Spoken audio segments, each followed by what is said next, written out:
So we're going to check out this word affirmation from Tia Mowry 1 year after being divorced. This is a word salad that's from a coping perspective and her being happier than she's ever been. Listen to what she is saying. This should be rich. And thanks to my good brother, O'Shea Duke Jackson, for putting this up in this fashion. And ask you, please don't laugh. Don't fall out of your seat as you listen to what she's about to say in this Instagram video. Play the clip. Recovering from a divorce feels like a whirlwind journey. I found that through the process, divorce isn't a place where we arrive. It's entering a new chapter of life with many nuances and no one-size-fits-all handbook. One moment you're relieved, feeling like you've conquered something significant. Then suddenly, waves of emotions hit you all over again. It's a side of divorce that isn't often discussed, especially when there are kids involved. You strive to be a role model, teaching them resilience and self-care. You try different things to soothe and release emotions. All these buzzwords, self-care, resilience. Emotional buildup with exercise, journaling your thoughts, meditation, and seeking therapy to cope with the breakup and the dreams you had for the future. It may. So do all of that shit. Do all of that as opposed to just cooperating with the husband, the man as you took vows, presumably under God. But you rather do all this. You rather do the journaling and the meditation and all of this shit, and then a letter of affirmation. And we could have just been with the guy and talked to him, and life would be easy. Oh my. Sound cliche, but time truly does have a way of soothing pain. Someday, I believe I'll be able to look back on this time with nothing but warmth and gratitude for the beautiful children brought into my life. Yeah, whose life you done fucked up by separating them from their father. Even if he's still with them, you're out of the house and they don't understand nothing that's going on, no matter how much you talk to them. You the one filed for divorce.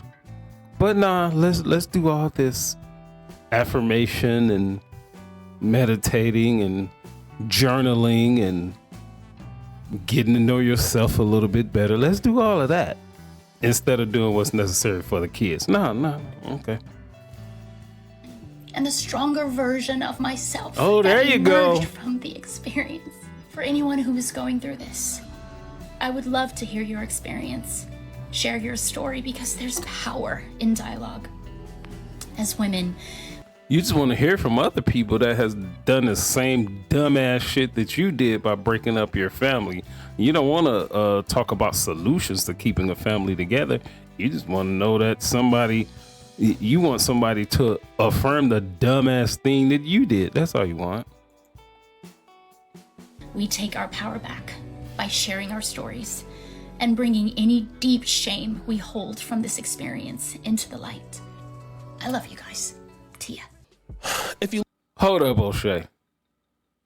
Any deep shame that you hold from this experience, you should be shamed from this experience.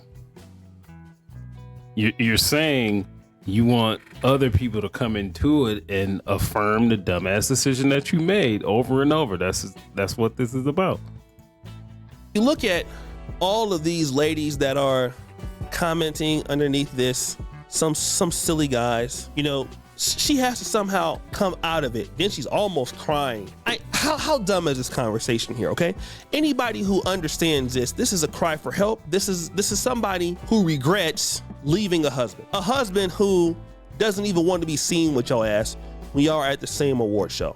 Doesn't care, doesn't want you to be anywhere near him. Okay, because what probably he feels like is you're delusional. And all of that crying at the end of the video shows, for us as men, we understand that person, something's wrong with them. Okay? And she's trying to make every excuse to make herself to be a winner When the reality is nobody wants to deal with you on your level, okay?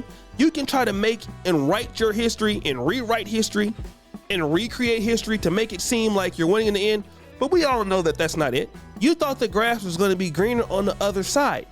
And nobody at your financial level or educational level is willing to put up with someone like yourself. That's really what it is.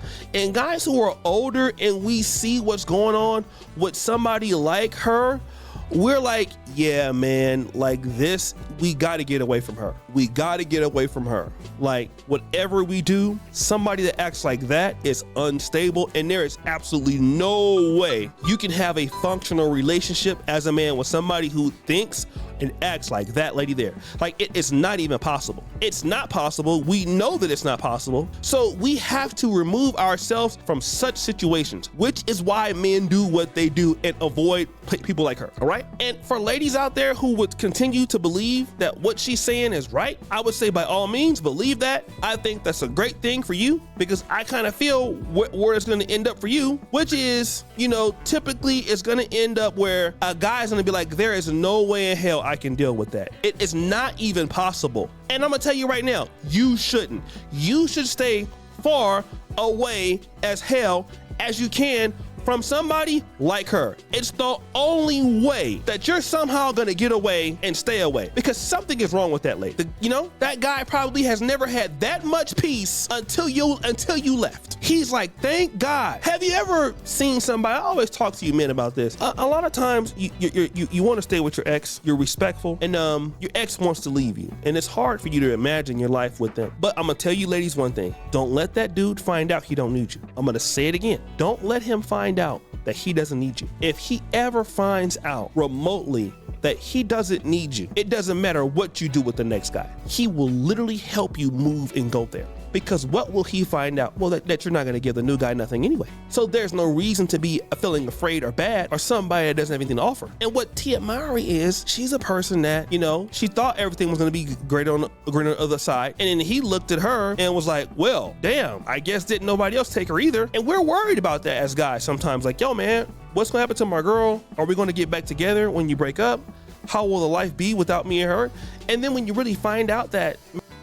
So the whole thing in this Tia Mowry, Corey Hardrick saga, Corey Hardrick has not said one word publicly about the situation. Kudos to you, brother. She's putting out videos and how she's finding her new self and coping, and she graduated from marriage. How fucking insulting is that?